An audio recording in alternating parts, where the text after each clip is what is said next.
नमस्कार दोस्तों, Sumitomo chemical कुछ ही दिनों के अंदर 15 से 16% नीचे आ चुका है। तो ऐसे में काफ़ी सारे इन्वेस्टर के मेरे पास सवाल आए थे कि इसे अब हमें क्या करना चाहिए, क्योंकि देखिए इस कंपनी को मैंने भी कवर किया था और इस पर हमने एक वीडियो भी बनाया हुआ था। तो मैं आपको बताना चाहूँगा कि कंपनी में कोई भी बुराई नहीं है। और देखिए स्टॉक मार्केट इसी तरह से ही काम करता है, कभी ऊपर होती है कभी नीचे होती है। तो ऐसे में आपको घबराने की कोई ज़रूरत नहीं है। तो आज इस वीडियो में हम देखने वाले हैं कि हम सुमितोमो केमिकल को अब किन भाव पे हम इसमें खरीद सकते हैं, कहां पर इसको अब हमें सपोर्ट देखने को मिल सकता है। तो दोस्तों अब मैं आपका ज़्यादा समय व्यर्थ नहीं करूंगा और सीधे मैं आपको ले चलता हूं हमारे लैपटॉप की स्क्रीन पे। हम आ चुके हैं सुमितोमो केमिकल के चार्ट पे। तो सबसे पहले हम इसको कर लेते हैं वीकली। तो देखिए वीकली में हम देख पा रहे हैं कि ये स्टॉक एक अप ट्रेंड में है। तो जैसा कि मैंने लास्ट टाइम भी आपको बताया था कि अप ट्रेंड कैसे होता है। तो देखिए जब भी अप ट्रेंड होता है तो वहां पर सबसे पहले एक हाई होगा, एक लो होता है। अगर इसको अब अप ट्रेंड में जाना है, इस हाई को अब नेक्स्ट हाई को इससे ऊपर होना होगा, वहीं पे जो ये लो होगा इस लो को इससे ऊपर होना होगा। तो ये हमें कुछ इस तरह से दिखाई देता है अप ट्रेंड के अंदर। तो देखिए सेम चीज हम यहाँ भी देख पा रहे हैं। देखिए पहले इसमें ये एक लो था, फिर इसने अपना हाई मारा। अब जो इसका नेक्स्ट जो इसका लो था वो इस लो से ऊपर है और जो इसका नेक्स्ट हाई है वो इस हाई से ऊपर है। तो ये ठीक इसी तरह से अप ट्रेंड को फॉलो करते हुए ऊपर की तरफ जा रहा है। तो अब इसमें हमें देखते हैं कि हम इसको किस लेवल पे बाय कर सकते हैं। तो देखिए सबसे पहले तो हम इस ड्राइंग को इरेज कर देते हैं यहाँ से। तो सबसे पहले इसके अंदर हम एक ड्रॉ करते हैं ट्रेंड लाइन। तो देखिए ट्रेंड लाइन को कनेक्ट करने के लिए हमारे पास कोई 2 पॉइंट होने चाहिए। तो देखिए अगर इसको हम ऐसे कनेक्ट करके देखते हैं तो हम देख पा रहे हैं कि ये स्टॉक अभी तक एक अप ट्रेंड में है।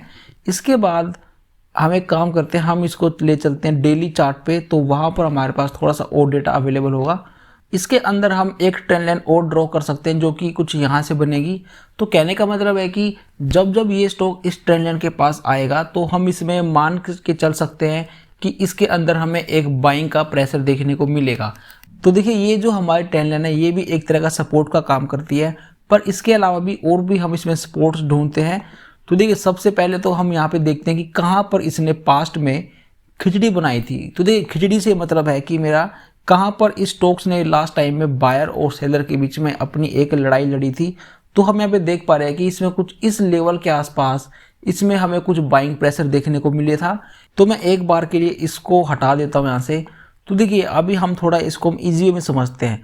तो देखिए पहले क्या होता है कि लास्ट टाइम में जब सेलर जब इसको नीचे लेकर आ रहे थे तो बायर्स इसको ऊपर ले जाने की कोशिश की थी। इसके बाद फिर से सेलर ने ट्राई किया, लेकिन फिर से बायर इसको ऊपर लेके चले गए। तो कहने का मतलब है कि ये एक ऐसा लेवल है जहां पर बायर और सेलर के बीच में पास्ट में फाइट हुई थी, यानी कि ये हमारा एक सपोर्ट का लेवल है।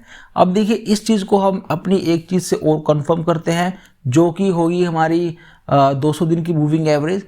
तो 200 दिन की मूविंग एवरेज हमें ये दिखा रही है कि ये कुछ इसके पास कुछ 455 के आसपास है। तो यानी कि जो हमारा सपोर्ट का लेवल है वो देखिए एक तरह से ये स्टॉक अभी अपने सपोर्ट के पास आ चुका है, लेकिन इसके नीचे भी शायद हो सकता है कि ये नीचे जाए। तो उसके लिए हम यहाँ पे कंफर्म करने के लिए हम देखते हैं यहाँ पे अपना फिबोनाची लेवल। फिबोनाची ड्रॉ करने के लिए पहले हमारे पास एक लो पॉइंट होना चाहिए और जहाँ पर इसने अपना हाई मारा था हम इसको वहाँ तक इसको कनेक्ट करते हैं। तो अब देखिए यहाँ पे 0.5 और 0.6 का लेवल एक गोल्डन नंबर माना जाता है। तो वहाँ से भी हमें ये दिखाई दे रहा है कि ये देखिए सबसे पहले हम इसको मार्क कर लेते हैं। तो ये इसका 0.5 का लेवल और ये हुआ इसका भी 0.6 का लेवल। 0.6 थोड़ा ऊपर नीचे ये हो सकता है।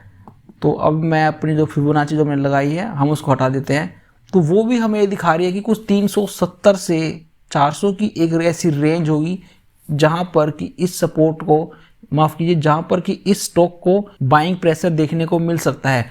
तो अगर अभी तक ये स्टॉक आपके पास नहीं था और आपको इसका बिजनेस समझ में आता है तो आप इसको 380 और 400 की एक ऐसी रेंज होगी।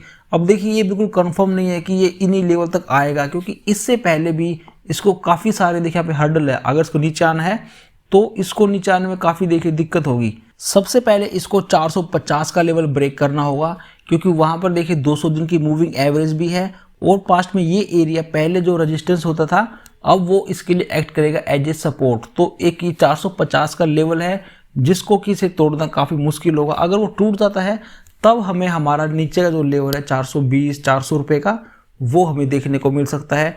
तो जो लेवल आज हमने डिस्कस किए आप यहाँ पर इसको खरीदने की सोच सकते हो, लेकिन तभी जब आपको इसका बिजनेस समझ में आता हो। तो दोस्तों वीडियो में बताए गए लेवल्स पे आप इस स्टॉक को एवरेजिंग कर सकते हो, लेकिन तभी करिए जब आपको इस कंपनी के ऊपर पूरा भरोसा हो, जब आप इस कंपनी के बिजनेस को अच्छी तरीके से आप समझते हो। तो दोस्तों अब मैं आपसे मिलता हूँ फिर किसी नेक्स्ट वीडियो में, तब तक के लिए टेक केयर, जय हिंद।